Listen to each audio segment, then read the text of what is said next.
Bonjour, maître Alexis Dessoif. Vous êtes vice-président de FIDH et tout le monde, beaucoup de gens à Djibouti se souviennent de votre venue à Djibouti et votre retour, on va dire un peu mouvementé.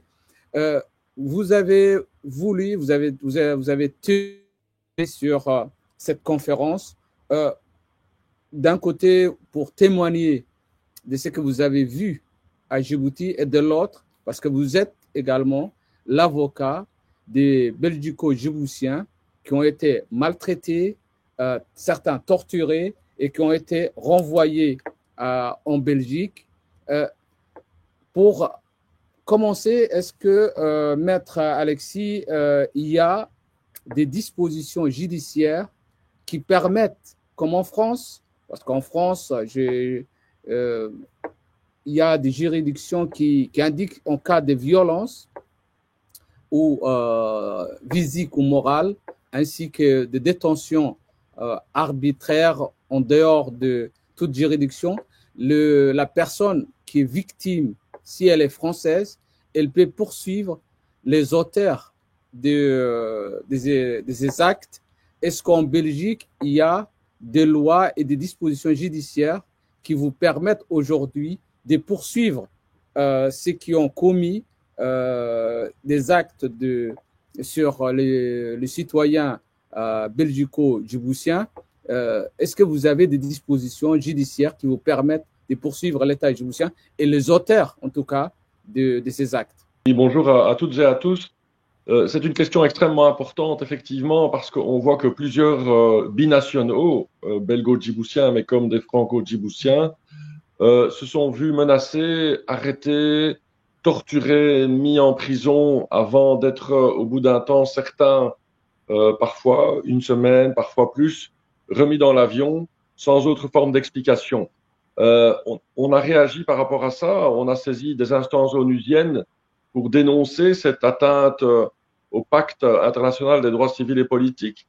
On sait que Djibouti a ratifié ces pactes et doit donc les respecter. La question que vous posez par rapport aux juridictions nationales et interventions, effectivement, la justice française, pour un Français, est compétente à partir du moment où il y a des actes de torture qui ont été commis dans le pays, en l'occurrence Djibouti, parce que la victime est française. La loi de compétence universelle, c'est comme ça qu'on les appelle de manière générique, en Belgique, a été restreinte pour inclure des liens de rattachement assez, assez sérieux. Et donc, effectivement, un des liens de rattachement, c'est quand la victime a la nationalité belge. Donc, un belgo-djiboutien peut saisir les juridictions belges, mais il ne peut pas le faire d'initiative et tout seul. Donc, il devrait convaincre le procureur d'entamer des poursuites. Et on sait comment les parquets sont réticents à s'attaquer à des dossiers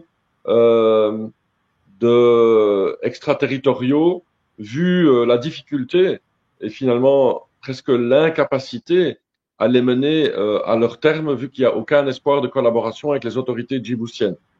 Euh, les cas où l'accord du parquet n'est pas nécessaire, c'est des cas extrêmes où la personne est tuée entre les mains des services de renseignement, par exemple, et on a des précédents avec des pays comme le Congo notamment.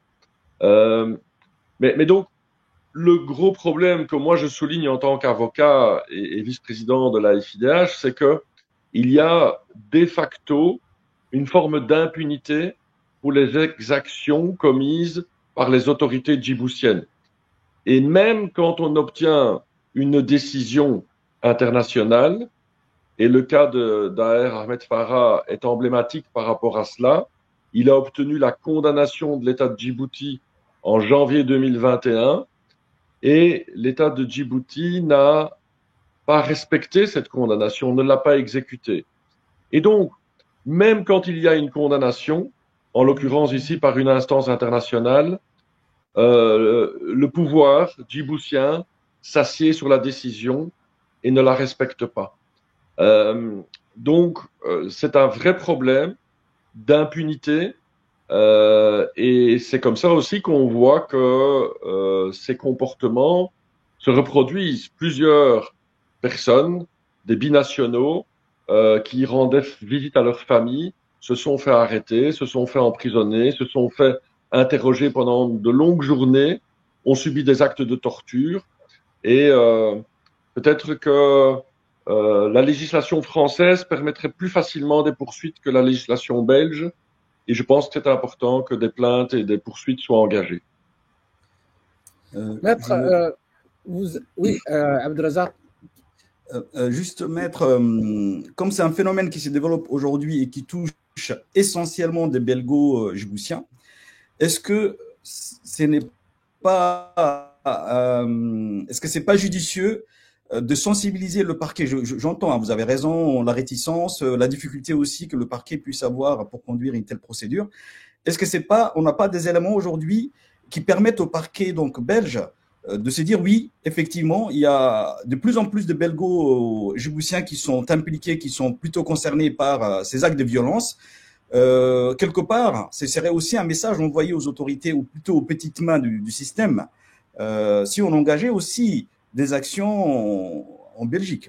Oui, donc on pourrait constituer effectivement des dossiers et aller voir le parquet avec plusieurs dossiers en insistant sur et en ayant des pièces médicales pour montrer clairement que les personnes ont subi non seulement des mauvais traitements, mais des traitements qui s'apparentent à des faits de torture, et aller voir le parquet et déposer même déposer une plainte auprès du parquet et essayer d'argumenter pour passer ce filtre du parquet, hein, parce que c'est vraiment un filtre du parquet, mais qui pourrait, le cas échéant, être levé si le parquet estime qu'il a des chances raisonnables de pouvoir mener à bien un dossier. Et donc voilà, ces faits-là, ces faits qui peuvent faire l'objet de poursuites, que ce soit en France et en Belgique. Ce qu'il faut aussi se dire, c'est que un pouvoir autoritaire tel qu'il existe actuellement à Djibouti n'est pas éternel et que ces faits ne seront pas prescrits quand ce pouvoir va s'effondrer. Et donc, l'impunité, et c'est un message général que nous tenons souvent à la FIDH, l'impunité n'a qu'un temps. Le temps où un groupe autoritaire, non démocratique, qui ne respecte rien, qui ne respecte pas les conventions internationales qu'ils ont pourtant ratifiées, eh bien, cette impunité, elle ne tient que aussi longtemps qu'il arrive à se tenir au pouvoir. Et on voit bien que le pouvoir djiboutien, pour l'instant, est en bout de course, est au bord du précipice, et que l'alternance démocratique, qu'on espère tous, pourrait intervenir assez rapidement. Et ce changement-là, souvent, on voit que ça permet de aussi donner une place à la justice et de juger les crimes du passé. Parce que en construisant l'avenir, quand on construit l'avenir, il ne faut jamais occulter le fait de rendre justice pour les crimes du passé, parce que les victimes qui ont subi ces traitements-là ont droit à cette justice, parce qu'elles sont victimes, et qu'il ne suffit pas de tourner la page du passé. Et je pense que certaines personnes très haut placées qui ont donné ces instructions ou qui ont exécuté dans les locaux des services de renseignement djiboutiens doivent s'inquiéter pour le jour où ils seront face au juge, où ils devront rendre des comptes pour leur comportement passé. Et je pense que ça, c'est un message très fort qu'on peut tenir aujourd'hui en disant que, en attendant ce moment-là, on va boucler nos efforts, rassembler nos forces pour déjà essayer d'obtenir justice en introduisant des procédures, que ce soit devant des juridictions nationales, mais aussi devant des instances internationales de l'ONU. On ne va pas laisser passer ça comme ça. L'avenir ne peut que nous aider à rendre justice pour ces victimes qui subissent des traitements complètement inacceptables, complètement horribles, alors que tout ce qu'ils font, c'est vouloir aller rendre visite à leurs proches qu'ils ne sont même pas en mesure de rencontrer. Ils se font torturer, puis ils se font renvoyer. Ce qui montre aussi qu'on est face à un pouvoir qui a peur de ces binationaux qui reviennent au pays et qui pensent que ces binationaux ont un programme politique de déstabilisation, même quand ils viennent juste rencontrer leurs parents. Et ça montre qu'on est à la fin d'un cycle, qu'on est en tout cas à la fin du cycle actuel au pouvoir à Djibouti. Oui, Maître Alexis, vous avez parlé tout à l'heure, il faut, pour engager de vraies actions, il faut quand même avoir un certain nombre de preuves visibles, un certain nombre de témoignages qu'on a recueillis auprès de personnes qui ont été victimes de tortures et des actes de dégradation, comme notre journaliste Cher Marquet, nous ont révélé que le régime djiboutien préfère garder la personne lorsqu'il a torturé un certain temps pour que les effets visibles de la torture s'estompent. Est-ce qu'il ne faut pas inclure dans la juridiction la condamnation des détentions en secret sans assistance juridique ou médicale que la France, par exemple, a introduit? Est-ce qu'en Belgique aussi, est-ce qu'il ne faut pas introduire cette notion de détention en secret sans assistance juridique pour donner plus d'effets et au lieu d'attendre que des preuves visibles soient produites? Je complète, excusez-moi maître, je complète en vous informant qu'aujourd'hui, je ne sais pas si vous êtes au courant, nous avons un franco-djiboutien résident donc à Bruxelles qui a été aussi arrêté comme les autres, qui a été aussi détenu comme les autres, mais par contre cette fois-ci, ils ne l'ont pas expulsé, ils l'ont gardé dans la sinistre prison des Gabodes. Donc son avocat, il a déposé donc une procédure pour une libération donc en liberté provisoire. En première instance, la juge avait accepté. Ils ont interjeté appel. Et là, aujourd'hui, à l'heure où je vous parle, c'est devant la Cour de cassation. Donc, cette personne, elle se trouve à l'heure où je vous parle, le franco-djiboutien résident en Belgique. Il est dans la sinistre prison des Gabodes. Il n'a pas été encore expulsé. Oui, effectivement, tout ça sont des éléments qui entrent en ligne de compte et qui peuvent être soumis aux juridictions nationales des pays dont ils possèdent la nationalité, parce que une manière de démontrer les faits, par exemple, on parle de faits de torture, ce n'est pas seulement par un certificat médical circonstancié. Évidemment, un certificat médical et des traces visibles aident à apporter la preuve qu'on a été torturé, mais par contre, une description détaillée, crédible, qui est rédigée très rapidement après la libération, et une audition détaillée par une autorité judiciaire sont également des éléments et des charges qui peuvent être prises en compte par les juridictions. Et effectivement, avec une détention arbitraire, qui est clairement contraire aussi au pacte international de droits civils et politiques, une détention arbitraire qui se prolonge avec une difficulté de rencontrer son avocat, avec une impossibilité de savoir quelles sont les charges qui pèsent contre vous, et donc une impossibilité de vous défendre et faire valoir vos arguments de défense. Tout ça, ce sont des violations caractérisées des règles élémentaires du droit, que ce soit à Djibouti ou par rapport à nos juridictions belges ou françaises, qui peuvent être soumis aux juges. Et donc, je pense qu'il faut à un moment donné que tous ces cas, et je comprends, hein, j'ai été en contact avec plusieurs ressortissants qui ont subi des traitements inacceptables et qui parfois se découragent face à l'obstacle judiciaire en disant « je préfère tourner la page » ou j'ai aussi une crainte par rapport à les membres de ma famille qui sont encore au pays si jamais j'agis. Je pense qu'il faut peut-être essayer de rassembler les forces et ensemble agir de manière systématique pour ne laisser aucun dossier à l'abandon et de manière systématique déposer plainte, parce que l'effet de groupe et la multiplication peut aussi avoir un effet d'abord pour calmer les autorités djiboutiennes dans un premier temps, surtout si on communique sur ces plaintes, mais aussi un effet devant les juridictions françaises ou belges pour dire ce ne sont pas des faits isolés, mais ce sont visiblement des pratiques systématiques. Il est temps que nous agissons de notre côté pour protéger nos concitoyens, parce que ce sont des personnes qui ont, après tout, la nationalité belge ou française et qui méritent, comme tout Belge ou Français, la protection de ces autorités nationales, évidemment. Maître Alexis Dessoif, vous avez, comme vous avez dit tout à l'heure, en plus d'être vice-président de FIDH, vous êtes avocat et vous avez dans votre vos clients, il y a, comme vous avez dit, les belgo-djiboutiens qui ont été arrêtés et refoulés après avoir subi des traitements inhumains. Est-ce qu'aujourd'hui, il y a des actions judiciaires qui sont en cours en Belgique ou est-ce que vous êtes encore au début des instructions judiciaires?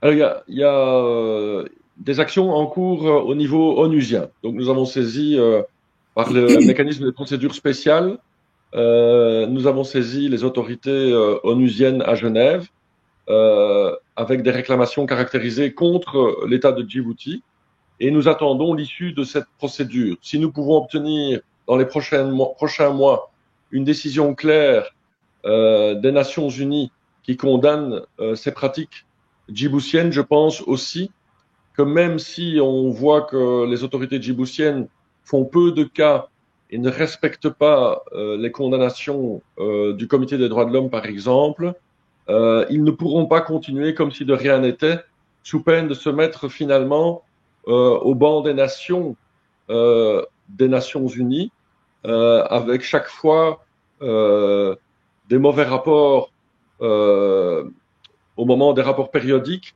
avec des critiques qui vont se multiplier et avec finalement une situation où ils seront en difficulté aux Nations Unies.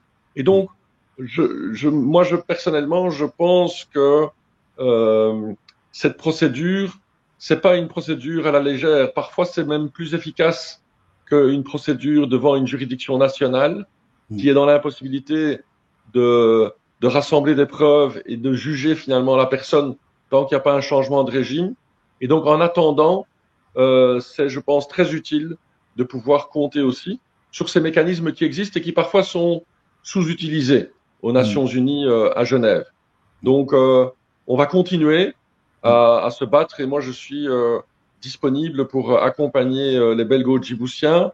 Il y a des avocats en France qui sont disponibles et motivés pour accompagner les franco-djiboutiens. Et je pense que ce que je retiens, moi, de notre débat et de notre rencontre aujourd'hui, c'est qu'on doit peut-être agir de manière plus systématique et envoyer un signal fort aux autorités djiboutiennes en disant il faut que ça cesse parce que nous sommes là et nous allons vous attaquer en justice et vous devez respecter les conventions que vous avez signées et arrêter ce comportement et ces traitements inhumains et dégradants en commettant des actes de torture, en privant de liberté, ces détentions arbitraires, tout cela, il faut que ça cesse. Une dernière question. Pardon? Une dernière question, maître, comme vous êtes un peu pressé, ou avant-dernière. Récemment, donc, nous avions eu à Djibouti, le 20 décembre, le président Macron qui s'est rendu donc, à Djibouti et qui s'est montré très conciliant avec le régime djiboutien. Et à aucun moment, il n'a fait état de la situation de l'état de droits humains, de toutes ces violations que nous avons signalées aussi aux autorités donc, françaises.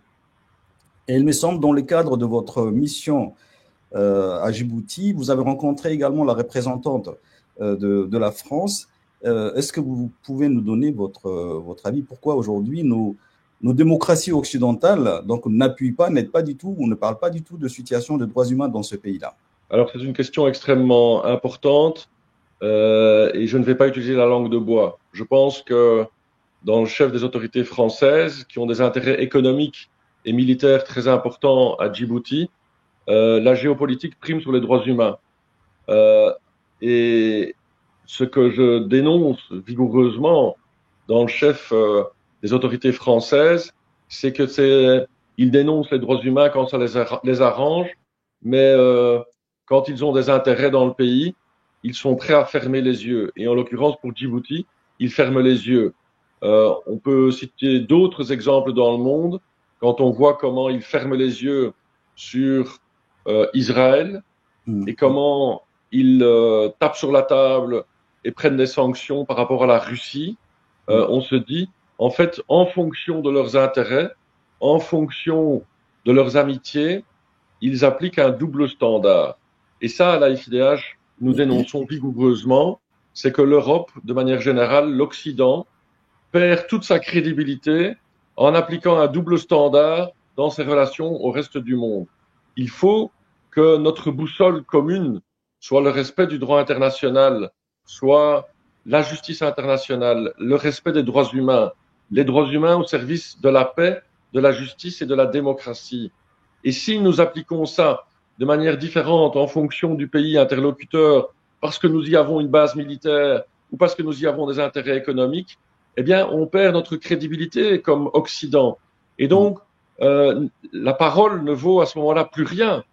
Comment est-ce que un chef d'État occidental peut aller faire la leçon à tel pays en Afrique quand, par ailleurs, il ferme totalement les yeux sur tel autre pays parce qu'il y a des intérêts? Il perd toute crédibilité. Et donc, je pense que en Occident, on sous-estime la manière dont nos dirigeants abîment finalement notre crédibilité. Et à la sortie de la Deuxième Guerre mondiale, on s'est donné une boîte à outils pour régler les conflits internationaux. Ce sont d'abord la Déclaration universelle des droits de l'homme et puis les conventions de Genève, le Pacte international des droits civils et politiques. Et c'est ça qui doit rester notre boussole.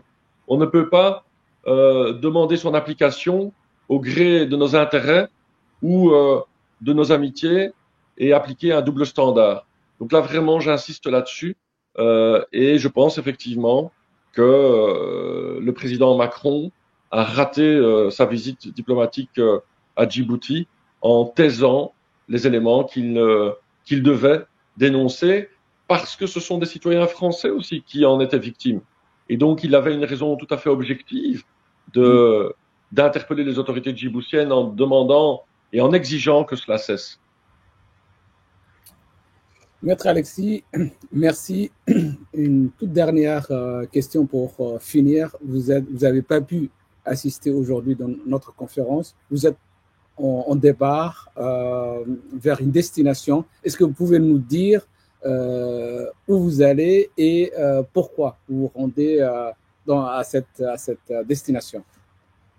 Je peux rajouter une petite question, maître, aussi, si vous pouvez très brièvement aussi nous donner votre expérience, l'expérience douloureuse que vous avez vécue également à Djibouti, au moins la communauté internationale doit savoir aussi. On va profiter de l'occasion pour que les gens sachent ce que vous avez subi à Djibouti. Voilà, et ça me permettra de répondre à la question de ma destination actuelle, c'est que quand la FIDH a fait une mission à Djibouti en soutien à la Ligue djiboutienne des droits de l'homme, j'ai pu rentrer dans le pays, mais au bout de 2 jours de mission et après avoir été suivi dans les rues de Djibouti lors de nos déplacements, je me suis fait arrêter à l'hôtel et conduit manu militari à l'aéroport et mis dans un avion sans mon passeport et sans emménagement. Et donc, il y a des missions que nous faisons pour la FIDH qui sont assez risquées. Et c'est aussi pour ça que je ne vais pas vous dire la destination actuelle de la prochaine mission de la FIDH, parce que je risque également de me faire arrêter, de me faire renvoyer, ce qui mettrait la mission en péril. Mais par contre, je pourrais répondre à vos questions lors de notre retour de mission et nous ne manquerons pas de communiquer à ce moment-là. Et je vous remercie pour votre compréhension par rapport à cela. Merci, Maître Alexis. Merci. Et bon voyage. Merci. Bon débat, bonne rencontre et à très bientôt, chers amis. Merci beaucoup et merci de votre soutien vraiment infiniment, maître. Merci encore. Au revoir. Nos pensées vous accompagnent. Merci beaucoup. À bientôt. À bientôt. Au revoir. Au revoir.